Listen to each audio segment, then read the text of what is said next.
You know the truth. Say it. Say it. There were nobody. They were filthy junk traders who sold you out for drinking money. The dead in a pauper's grave in the Jakku desert. You have no place in the story. You come from nothing. You have his power. You're his granddaughter. You are a Palpatine. And kills his true enemy.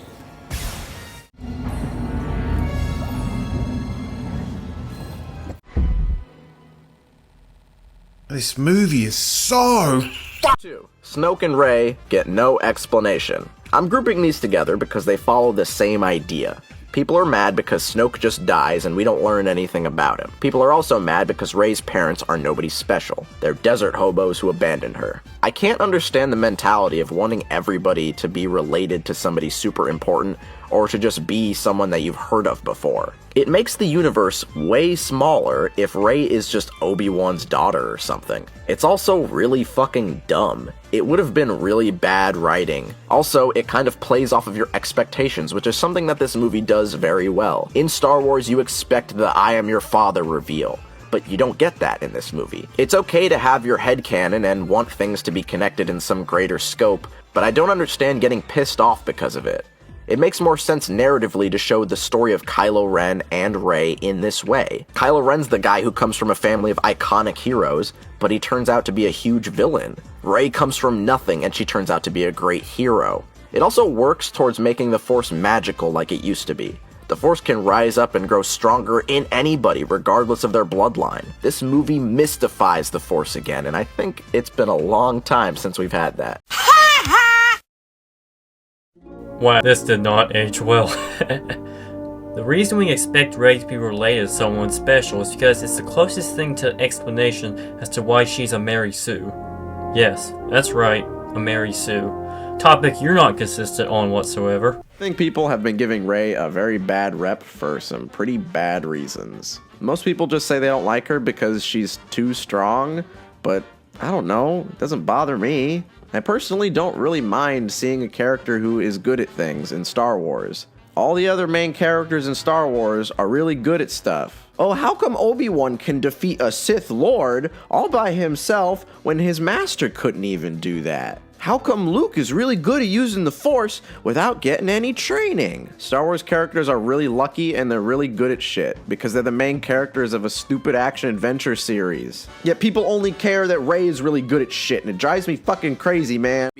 Sabine is a walking Hot Topic ad. She looks like something that you would find in Toys R Us, not a show about terrorists. She feels like the forced, strong female character, but not in the way that she's well written or understandable. She's like the Angelina Jolie action hero. She has cool stuff that she can do, but there's really nothing underneath it. Her character is so cliche that it feels like she's not supposed to be taken seriously. It feels like she should be written kind of tongue-in-cheek, kind of like a D&D character that you might make. She's a tough-as-nails ex-bounty hunter that used to work with space gangsters. She's an expert hand-to-hand combatant, marksman, and demolitionist. She's a talented artist, and she's pretty, but she likes to keep to herself and doesn't really trust anyone. She's also a Mandalorian, and she has a lightsaber, even though she's not a Jedi, except her lightsaber is black, so it's cooler than other lightsabers. And also, she's the queen of the Mandalorians, too. I didn't mention that, but she's the queen of the Mandalorians, and she's also only 16 years old. Yeah. She's only 16 years old. She's only 16 years old, and she has this much shit that's happened to her. Can you guys understand why I might be a little disappointed in this kind of storytelling? She couldn't be more Mary Sue unless she was also Force sensitive, which at this point wouldn't even really surprise me. Right? Well, these are all the same criticisms that are leveled against Rey. They're almost exactly the same. Everybody in Star Wars is a Mary Sue. I'm just saying that we should hold all these movies to the same standard. Rey being a nobody that is so omnipotent in the Force without any training makes no sense. She is able to defeat Kylo Ren with no Force and lightsaber training, and no, a staff does not mean she is skilled with a lightsaber. They are completely different weapons. Consult Shadiversity or Joel the fighting expert. And Kylo being wounded should only empower her since Sith or dark side users draw strength from pain. She's able to defeat Luke Skywalker in a fight, and she defeats highly trained Praetorian guards and holds her own easily. She even performs better than Kylo, and she has to save him. She manages to lift God knows how many tons of rock. She has the most bored expression on her face. Luke struggles to lift only tiny rocks in an X-Wing in his second movie. Even Yoda, the most powerful Jedi, possibly the most powerful Force user that even Palpatine himself tries to flee from, struggles to lift rocks himself. She is way too overpowered for someone who grew up in a desert planet with no training in the Force. That's the reason why we wanted answers, because of her godlike abilities. I'm not going to go into a full discussion as to why she's a Mary Sue, because there are plenty of videos that already do that. While the execution was abysmal, Rey being Palpatine's granddaughter at least partially explains why she is the way she is. Not even that completely negates her Mary Sue-ness. The other issue of her being nobody is that it doesn't add anything to the story or to Star Wars as a whole. Another thing that I hate is when defenders of TLJ act as though this proves that the Force isn't genetic, despite the fact that in the prequels, when the Jedi were in their high point, they were primarily composed of nobodies that were simply taken away from their parents to be trained. Actually makes the Force a lot more interesting to me. It's not some genetic royalty situation that only a few families have, and it would be a lot less cool if it was. It's never simply been genetic. Force can manifest itself in anyone.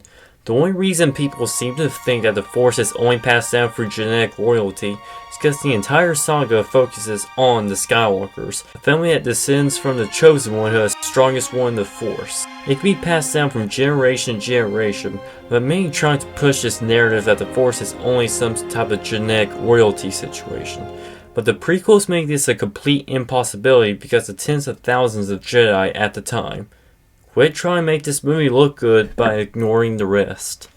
As for Snoke, I will sort of agree that it would have been nice to have some acknowledgement on why he is so powerful.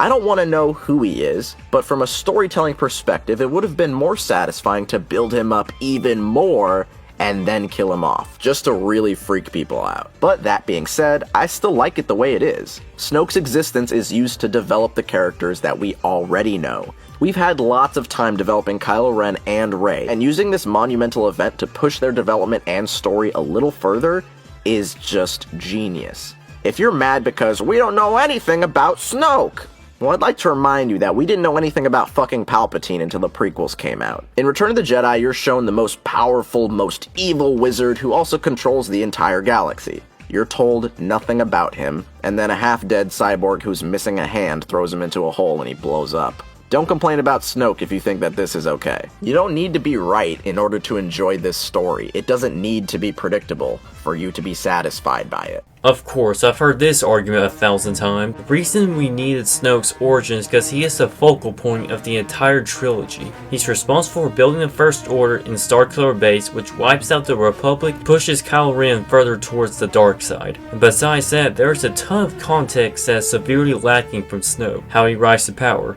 Was it because of the death of Palpatine? Was he a master or student of Palpatine?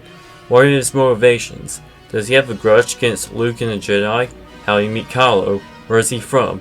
How do the other characters know about him? As for the Palpatine point, yes, we didn't know much about him before the prequels, but this is not the same for a multitude of reasons. The only thing we need to know about Palpatine in the original trilogy is that he's the leader, the head honcho. His backstory had no relevance to the plot. The problem with Snoke is that he has such a huge narrative gap that has many questions that need answering. Since 30 years have passed between both trilogies, having a discount Emperor warrants explanation because this guy just came out of nowhere and is supposed to have the same narrative role as Palpatine. While the Rise of Skywalker tries to give some context as to why he's here, and like Rey being a descendant of Sheev was executed horribly, still better that we have some context rather than none. We just wanted his huge ass plot hole to be filled, but that still doesn't change that Snoke is a nothing of a character. Number 3. The hyperdrive kamikaze scene. There are some people who are claiming that it is impossible to blow up a fleet by slamming into it with the hyperdrive.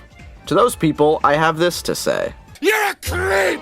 Go away! We're having a good time until you showed up, jeepers! No, but all joking aside, shut the fuck up, you goddamn idiots! It's a movie about space wizards! Where have I heard this before? There are no fucking rules. Stop making shit up to be mad about. Wait, so you're saying there are no rules in Star Wars, but you've criticized other stuff for not following their internal fantasy facts? Now, we established earlier that if a person being controlled by the Death Note doesn't know something, they can't go do that thing. Watari couldn't tell Light information that he didn't know. So how would this random schmuck go find the Death Note, something that he doesn't know exists, in the river without knowing where it was? That's not the rules! That's straight up not the rules! You even told me that!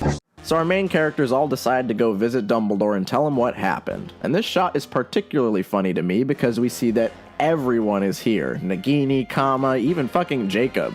They're literally just here to watch Newt have a talk with Dumbledore. I should also point out now that you are not allowed to apparate in and out of Hogwarts. You know how I know that? Because she told me! So rules matter in Death Note and Harry Potter, but they don't matter in Star Wars? How can you have such low standards for this franchise but not others? Hey, if you complain about the plot holes, complain about the weird editing, the bad ADR, the wooden acting, that's fine. Oh wait, people don't complain about those things. Those are normal things that are bad and wrong with the movie, but people ignore those in order to talk about shit like this. Analyze a film like a regular person and don't pick apart shit with made-up fantasy facts. Oh. Cosmonaut, just because those are problems, that doesn't mean that this isn't. In fact, those problems are minuscule compared to this. Bad ADR is not worse than this scene. This is an incredibly lore-breaking moment that ruins all stakes of all space battles in Star Wars, both before and after this movie. That has no explanation and has apparently never been done before. If you want me to use made-up Star Wars facts, how about in the book Tarkin, where they say that a ship with hyperdrive can blow basically anything up? In the extended universe, they talk about it all the time. First of all, you can't use expanded material or third-party content to defend the primary content. A movie must stand on its own. If a piece of media requires expanded material to be understood, that's a sign of bad writing. Also, if you take the time to read a quote, it says, "It's referring from hyperspace in closer proximity to the moon." That implies that the ship is exiting from hyperspace close to the base and blowing itself up, not ramming straight into it. I haven't read this book, so I don't know the full context, but I have a feeling that he's twisting this to somehow correlate to hyperspace ramming, even though the event that's described in the book and what happens in the movie are not the same whatsoever. Besides all of that, if it is a viable military strategy, why do they make ships specifically made for light speed ramming? Either have them piloted by a droid, or just have them fully autopiloted. By introducing this, it single-handedly destroys everything that has happened in Star Wars space battles before.